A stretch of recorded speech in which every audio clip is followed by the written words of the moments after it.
Hey, welcome to the process. My name is Dr. John Bush, fighting allergies here. So let's get going. This is lesson 5D. I think we're going to finish the tied in positional analysis lessons here. Thanks for those who are listening. Let's kind of jump right in to the data. Here is tight end populations, looking at rookies to year 11 from the last, should be 2022. Come on, John. 2022. And the small box is rookies, and this is year 11, so you can kind of see, and again, this is a box and whisker. This is the total population. The box represents 66% of the tight ends. The extremes are in the circles. And we can see that overall, about year 7, last 23 years, that's the peak. We've had some decline, but then we also kind of see some of the older dogs come back. So we kind of see a decline, but then a comeback. So it looks to me like if you can survive 7 years and are productive, you have a chance to actually produce even more. So give you an example here. It's early May. I was doing a best ball and 20 picks, and Zach Ertz was still there. I know people are saying Trey McBride is going to take over, but that's my third tight end in a tight end premium league. Yeah, I know he's 32. He's been there a long time, etc., etc. It just seemed like a winner there to me, at least a value here. So there's the populations there. If we ask the question, and this is predictions now, so we're moving, and if you've seen the quarterback and running back, I do this prediction situation. So in this cartoon, or this figure, it's the title, tight end rookie year 1. If you are a rookie tight end and get 79 fantasy points as your average, and then what's your fate? In other words, what is your future? So again, I look at 23 years of data, and you see at the bottom rookie, year 2, 3, on out, and you can see, and I drew kind of a trend line, and we see that eventually, it will go down, but it clearly shows rookies that are showing something around 80 fantasy points this year 2, 3, 4, maybe 5. They're holding value, folks, right there. Starting to get a little bit down here. I mean, here is the extremes, right? So this is 99% of the population.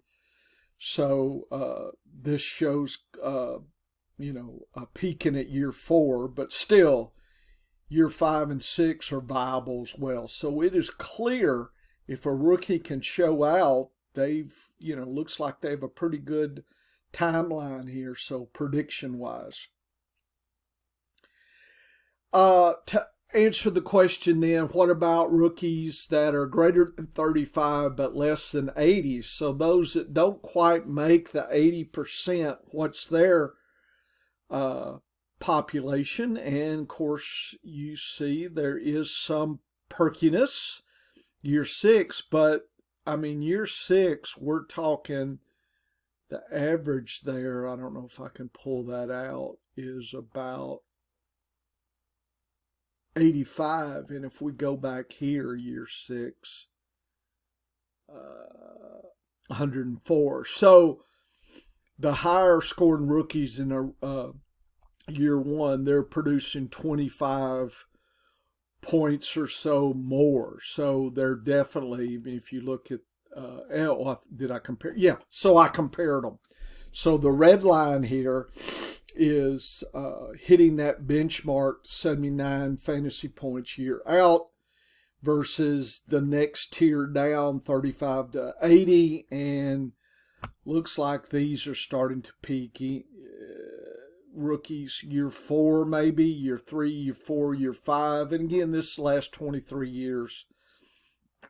And if they're surviving, looks like there's no difference. But you are clearly in Dynasty, it is not to your advantage to grab this tight end. So this year, in case you want to trade for a rookie last year, I would look for one that came into the league and gave 79 points or better.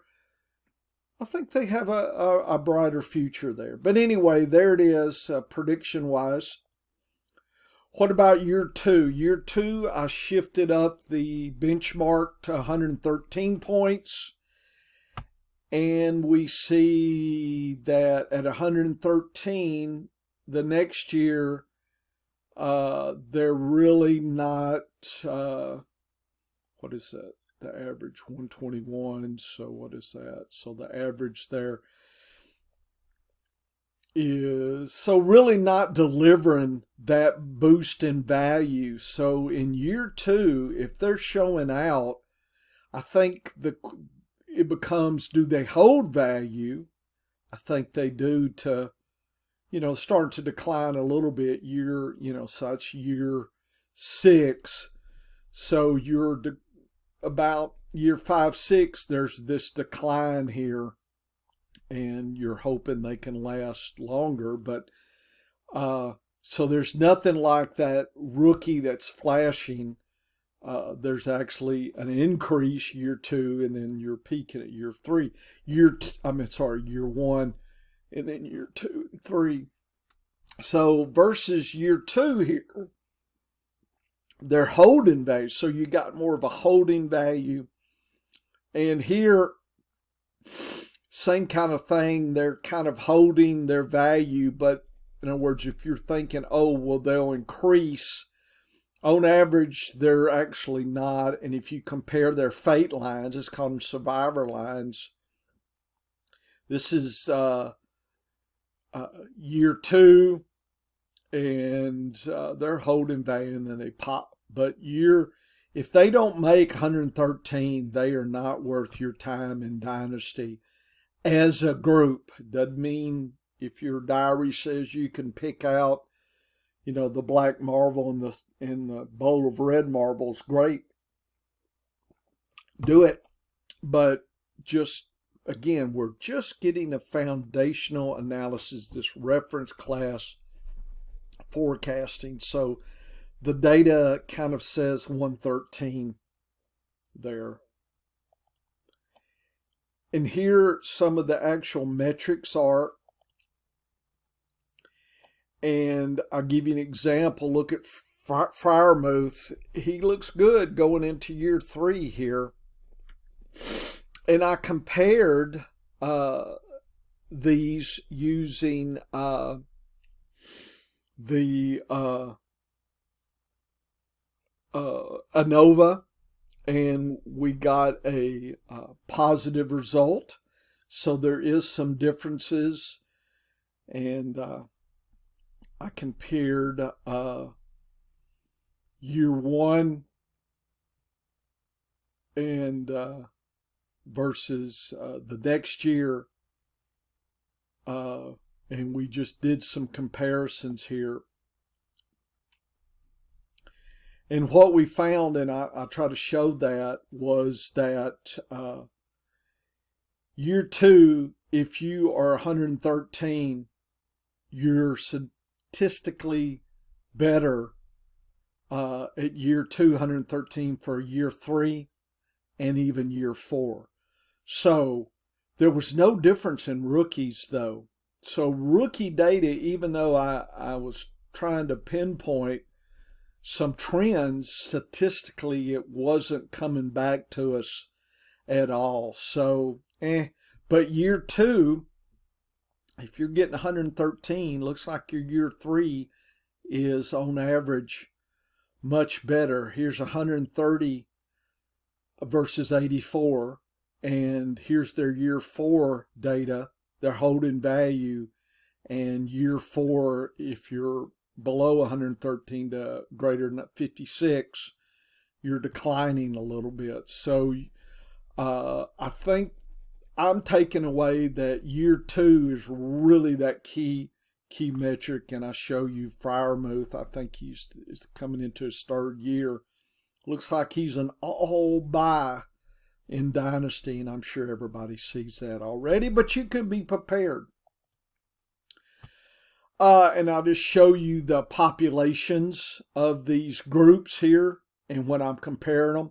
And you can see pretty much year 1 data, it's not really predictive. Year 2, clear. Look at the difference. Clear predictions.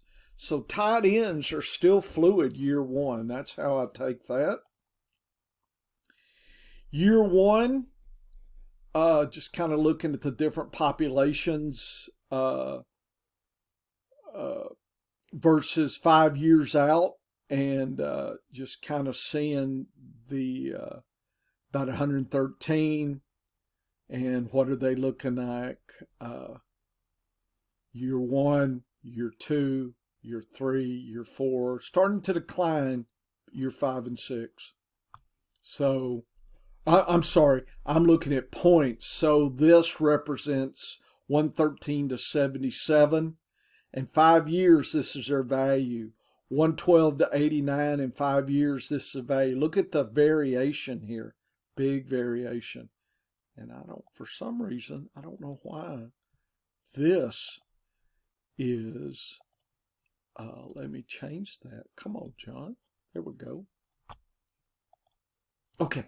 So we can see that 112 to 89, 5 years out, still held value. In fact, maybe even a little bit higher, but a bigger variation there.